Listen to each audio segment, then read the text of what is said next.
administration information.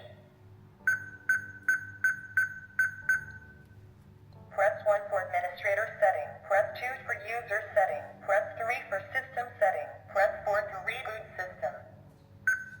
Press 1 to add administrator setting. Press 2 to delete administrator. Press 3 networking setting. Press 1 hotspot connection. Press 2 delete connection. Successful.